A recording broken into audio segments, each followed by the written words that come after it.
Today we have Leigh with us. Hi Leigh. Hello. Hi. How are you doing? I'm good. How are you, Sahi? I'm good. And Leigh is traveling the world since quite a long time. Yep. And she's traveling without money, and that's the biggest thing. So we're going to know more from her. What's the thing about the term money? And okay, how long you're traveling? In March will be 6 years since I left Brazil and started traveling around the world. Okay, how many countries have you traveled so far? I've been to 58 countries until now. Oh, Yes, they were spread between Africa, Europe, Central Asia, Middle East, and now India. that's great. Welcome to India. Thank you.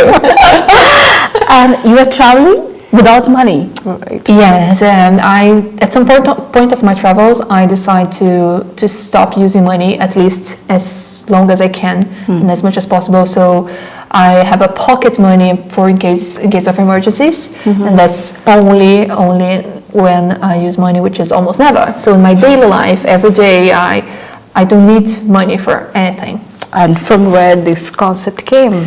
Well, I think it was always with me at some point in my life, because before, when I used to have an ordinary job, I was never entirely happy. I just couldn't figure out why. So when I met some girls during my travels, they were from Spain, and there were 3 girls, and they were traveling not without money per se, but they were living a very simple life. So they were hitchhiking, camping, cooking their own food, and trying not to use money, as well. So I thought it was very interesting, and I saw the chance to finally get away from the concept of buying things, consumerism, and just feeding more the wheel of capitalism, which I never liked very much. So that was how it happened. And how is it going on right now? Like without money, I guess you are facing lots of difficulties because you are traveling, hitchhiking. Not so much. Okay, Honestly. I think it's a concept really, it's a bit new for most of people, and it surprised me how many people cannot really conceive a person live without money. So because I am traveling, it is easier for sure. You see, because I travel from country to country by hitchhiking, so everywhere I go, I use Lyft for transport, so no money for transport. I have my tent with me in case I get stuck somewhere, so I can just sleep in my tent. And I do volunteer work in every country I go. So I stay for 3 weeks with a family, helping them for free, for food and accommodation, which are the basic needs for everybody. But how do I get my clothes? Well, my clothes I get from donation of these people with whom I stay. Most of the time people have lots of clothes, much more than they can use, or it doesn't fit them anymore. So they just ask me if I need anything, and that's how I get shoes, clothes, everything. And when I'm traveling around the country, because I don't do only volunteer work, I also like to explore the countries I've been to. When I'm traveling around, I ask for leftovers food. In the end of the day, I just walk to a restaurant and I ask for anything that they didn't sell that day, and they will most likely throw away or give to the animals, and that's how I eat. That's interesting, and it's simple. It's simple. So let me summarize the thing. Money never excites you, right? From the very beginning, because I'm telling my story as an artist. I know from the very beginning, money never excites me. I never feel lots of joy earning lots of money through a 9-to-5 job. That's kind of repulsive for me. I know it works repulsively. And for you, it's quite similar. So when the term money comes to your mind, how you visualize, or like what other things comes to your mind, like it's repulsive or I'm indifferent? What are the things? It's a mix of sadness and addiction. How this addiction to money makes people sad because they believe they need it to survive in order to buy things to make them happy. But that's a completely misunderstanding. It's so confusing because they don't see that much more they think they need money and to buy things to get more stuff, less happy they are. It's like pushing away happiness instead of attracting, and that's the concept that comes to my mind, like this. Like if I just now we'll try to make something out of it, and we'll see where it is going and what we can make out of it. Okay, that's the interesting part. So like how you feel about it. Even I have my understanding how I feel about it, and now we'll put it here on the paper. Right. We'll try. Okay. It's nothing will create any masterpiece. There is no burden. Absolutely no burden. It would be a simple scale. The word money. Just draw something random, whatever comes to your mind. Okay. I'm doing the same. Right. We're not looking at each other.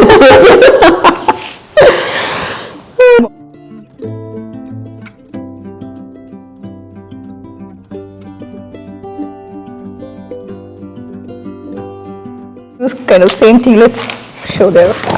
Like Smaller. Can you see it? It's dollar. Dollar. Okay, that's the very basic thing, like dollar. And now the next thing we'll draw how we are seeing it and what our emotion towards that particular thing. Like the way you said, addiction. You feel. I somehow feel like there is a very famous saying like there is enough for anyone's need, but there will be never enough for anyone's greeds. Oh, so lovely. yeah. So about money, I think not money only, the any materialistic thing. There is enough for need. Like you are traveling, you have your food, you have your clothes, you have your accommodation. That's the basic needs. You have it. But when you try to have something luxurious like greed, then I mean with luxury the greed word comes right after that. Like I want to go to a fancy restaurant, or I want to stay in a 5-star hotel, all those things coming after that. So you have for your need, but not for your greed. So there is addiction and there is a repulsion of yours towards that addiction. So let's try to do something out of it. Yeah. How can I draw addiction? Drugs. You can do that.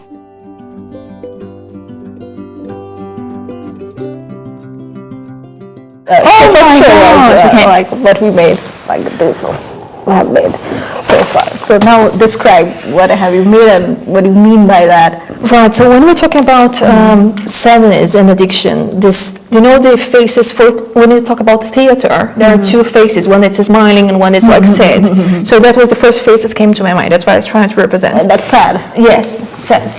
And the addiction, I only could think about this sign of plus. Yeah, that makes sense. That's lovely, actually. That's lovely. Very simple. I love your. I think that's amazing. Yeah, that's an emoji. Like nowadays, nowadays we use lots of emoji, and I have seen this emoji on WhatsApp somewhere else. Okay, you didn't explore it. I don't have a phone, so You didn't have a phone, so I have seen. I haven't used it honestly, but I have seen. But I feel that somehow describe like lots of greed, right? Yeah. So I'm kind of negating that thing because I don't want. That's my impulsion. And then this one kind of describing the chaos. I am negating the chaos. Like I have to run and more. Then it's another part of the greed that I need to consume more, like wealth. Yes, exactly.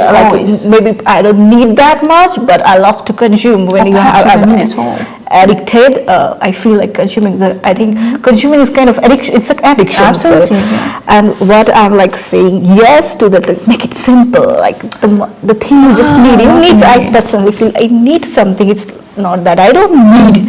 I need for my medical thing. I need for my survival. But that's a basic, and I want to keep it simple. So that's the simple line. I want to keep it simple. I'm saying yes for that, and all the other things I'm negating probably. And amazing. Anything else you want to add with that? No, it's just like I was thinking, when I started, I was trying to, I made a set going from money to the addiction and sadness. I had this concept of this cycle in my head, this endless cycle where you just want to buy more and more, have more money, more things, and more sadness and less happiness. Okay. Since I've never changed, the never-ending story, like the movie with the big.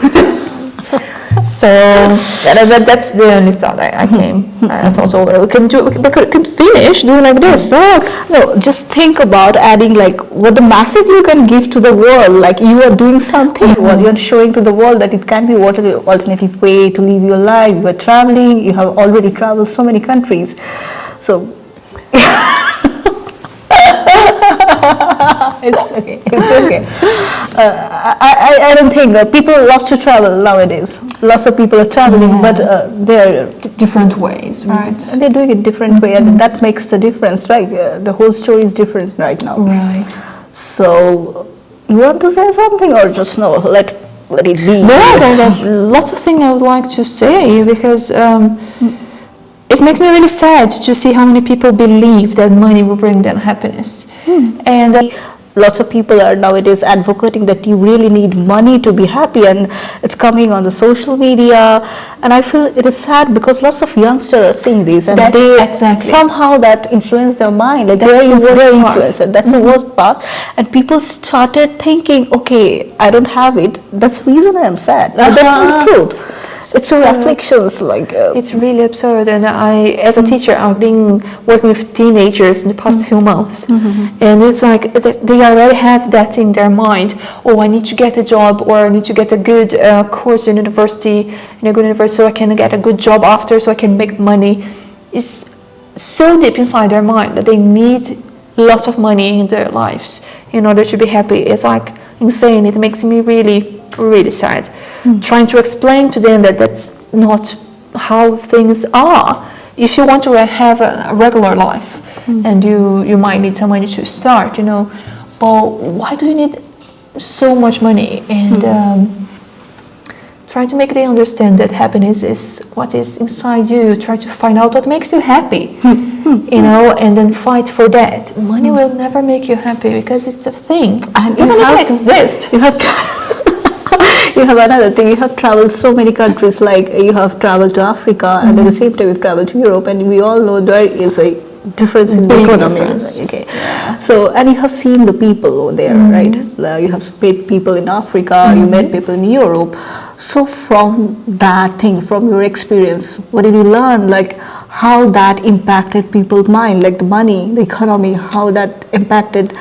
Have you seen that what the other people are telling all over the world, like you need money to be happy, it's true, or your experience is different? No, it is not all. It's not true, and I could tell that even before I started my travels. I mean, I could talk just about my experience from Brazil. Lots of people don't know Brazil. Has a very poor economy. Even though the news say, they're growing, the economy is raising, increasing, and blah, blah, blah, blah. There are lots of people that are living in misery. But we are still considered to be a very happy nation. People are always happy, always smiling, always finding a reason to make a party, to have friends come over, always celebrating life, even though we live in misery. Same for Africa. Most of countries I've been to, because I was always traveling in the countryside, staying in small villages, up to 100 people or less. People don't have electricity, running water in this village, and they do whatever they can to help you, to welcome you, to make you feel safe in their own countries, It was an amazing experience. I was there for almost 2 years. And I never felt abandoned in Africa as many times I felt in Europe. You see, when I was in Africa, it felt like everybody was looking after me. That I was always being taken care of it, And it's funny how many people I have met in either Europe or Central Asia, and they have no idea about how things work in Africa, right? And they always ask me, how was Africa? You were there alone, traveling. And I was like, it was wonderful. African people were amazing. They're so friendly and generous. And then people tell me, but they are poor. Yeah. And I was like, what does that have to do with anything? But I think somehow that makes you humble. That's what I have experienced in life. I started traveling at a young age. The other day I was sharing with you. So I have been to different places which have like the rural places. The people are poor over there. But I feel so welcome there. They're so nice and kind. And the biggest turning point of my life when I came to Dharamshala, and I met the Tibetan in exile. They don't have anything. They lost kind of everything. Their land, their wealth, they lost everything. And I was so amazed to see that how happy they are. And that somehow changed my whole understanding. Before that, I met people from the rural area of India. And I was traveling that time, traveling like anything. And I felt welcome, I felt nice. And they're the one who always offer you something. I have two bananas. I have two bananas. Take one, and sometimes even take. I have two bananas. Take the two bananas. You need more than I. And that's so touching. Like I know. to be greater, to be kind, you really don't need it. That's what I felt. But for me, the whole game-changing thing was coming to Dharamshala and meeting the people in exile. Like they are literally the one who lost everything, who has nothing except their mental attitude. They have a great mental attitude. I met them. I started meeting the people who was the political prisoner in Tibet. They suffered a lot in the prison, but somehow they escaped, and their stories are so inspiring. Like still they don't have much of the wealth, but how they are thinking. I started observing how people's thought actually affects their life and the quality of life they are having right now. And it has nothing to do with money. And I never personally, you were traveling without money, and that's a great thing. Probably I never had the guts to do that, honestly speaking. No, I don't have. I feel I need money, but okay, I need that much. If like I need 1,000 rupees to travel from Delhi to somewhere, so I will earn that much. For me, it was like always like that. I will not earn 1,200. I will like 1,000 because I need 1,000 right now. Too much money somehow repairs me all my life. But at the same time, being an artist, I have seen other artists, and there are some artists who kind of advocated the thing, like the famous, the big one, like they're saying that making money is an art. Okay, I'm not denying their thing, whatever they have said, they have their understanding, they have their own philosophy, but I never feel fitted into that philosophy. That's the thing. And I also feel that sometimes being little less make you more grounded and make you more humble, and that's the wonderful gift. You understand how it used to be during a situation when you had nothing, and it becomes part of you, I'm guessing. I think it's not a coincidence that so many rich people, wealthy people, are so unhappy. They face so many situations where they depressed and have mental issues. They just don't know how to deal with it. You don't know how to deal with sadness. It's really unpleasant. But with happiness, it's just like you become this big beam of light, and attract people, and then you want people to feel the same way as you. And it's when you mentioned India, I was telling some people when I was coming here from Delhi up north, not only to Billing first and then to Dharamshala. The amount of people who try to offer me money to get a bus or a taxi so I could keep traveling, because I was holding my sign on the road telling where I was going. So I would explain to them, I'm asking for a lift because I cannot take a bus or a taxi because I don't have any money. And immediately they would try to help. And I'm talking about really simple people, guys driving a tuk-tuk or taxi drivers. There was this lady with her kid in a motorbike, and she just like insisting very much, no, here you can take a train, you can take a bus. So in India, I have faced that a lot of times. Like outside, I really like I've been to the wealthy country so far. No, I remember once in Nepal, people were kind of this. I think that's another thing I have observed. But outside, it was kind of rare. Like I'm not telling that they are unkind or something. Exactly. They are not. And also there are exceptions. Yeah, also there are exceptions. It's not that all the wealthy people are bad, or it's no. We don't want to say that at all. No.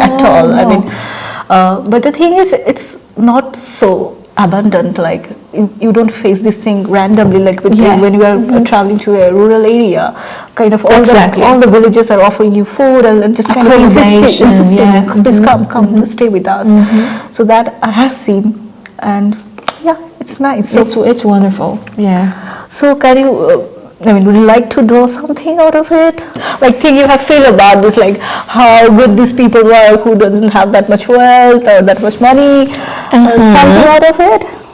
Well, okay, I have an idea. All right.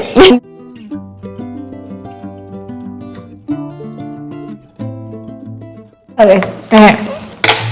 I don't know if they will be able to see it, but I was thinking about it when I started drawing. My plan was to do something like a small money can make you really happy, while lots of money cannot make you happy. But when I was drawing the small money drawing, I couldn't, because it's just like, why any money at all?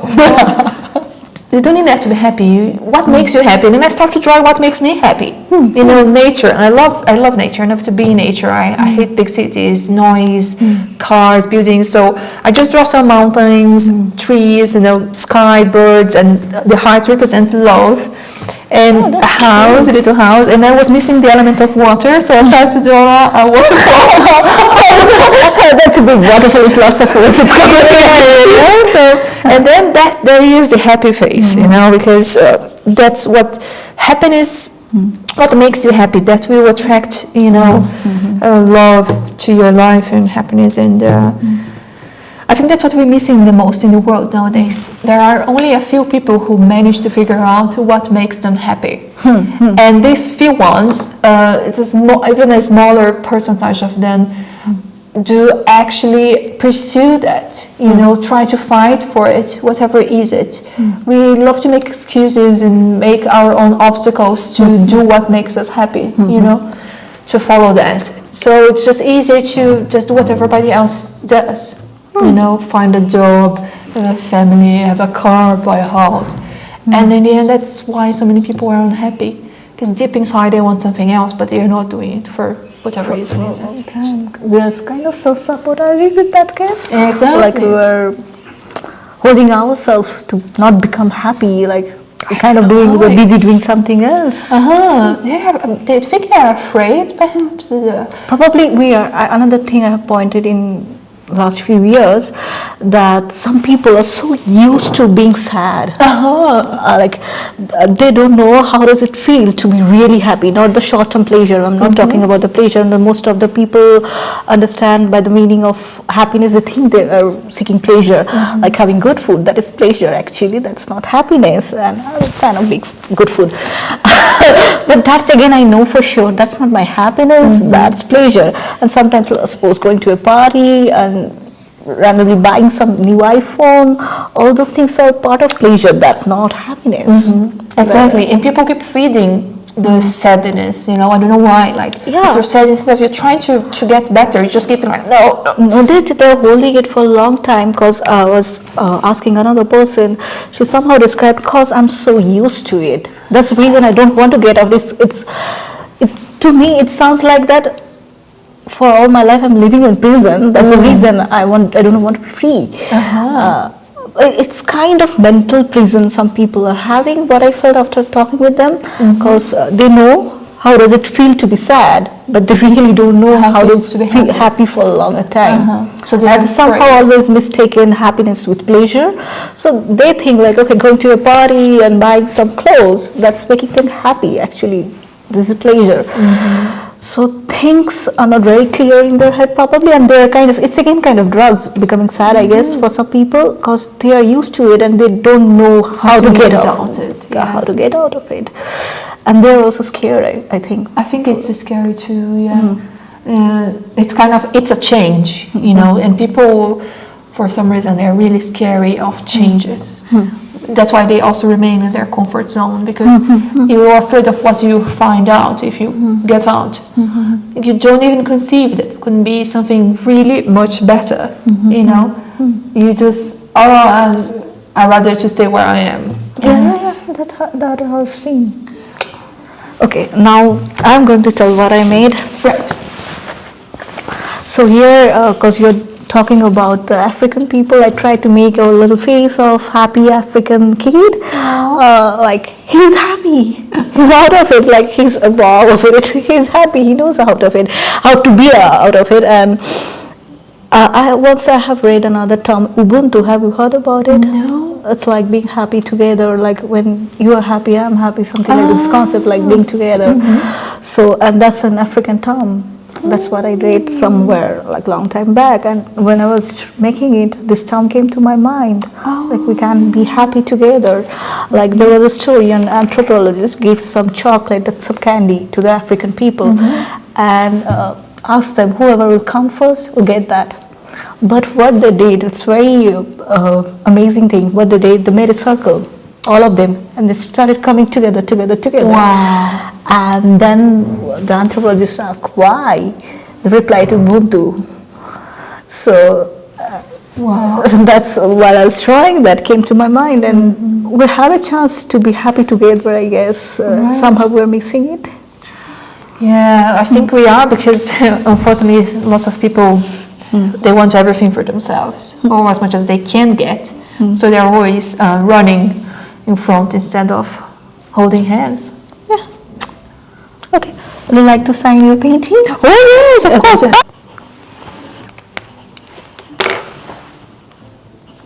Oh, that's nice.